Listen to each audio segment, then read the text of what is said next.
আতিনা ফিদ দুনিয়া হাসানাতাও ওয়া ফিল আখিরাতি হাসানাতাও ওয়া কিনা আযাবান্নার। হে আল্লাহ পাক পরওয়ারদিগার আলম, যারা যারা রোজা করতে পারতেছে না তাদের রোজা করবার তৌফিক দান করো ইয়া রাব্বুল আলামিন। যারা বেমার আজারে আছে আল্লাহ তুমি এই রমজান মাসের খাতিরে তুমি বেমার আজার তুমি ভালো করিয়া দাও আল্লাহ।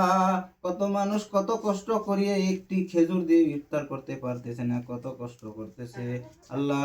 বেমার আজারে আল্লাহ মা বাপ কত কষ্ট করতেছে, ইফতার করতে পারতেছে না, ভালো মতন সেহরি খাইতে পারতেছে না আল্লাহ। তাগর জন্য তুমি খাবার ব্যবস্থা করিয়া দাও। রাব্বির হামহুমা কামা রাব্বায়ানি সাগীরা। হে আল্লাহ পাক পরওয়ারদিগার আলম, আজকে রমজান মাসের খাতিরে যারা যারা কয়বার বাসি হয়েছে, কবরের মধ্যে আযাব হয়ে থাকলে আল্লাহ তুমি নাজাত দরিয়া করে দাও আল্লাহ। হে আল্লাহ পাক পরওয়ারদিগার আলম, তারা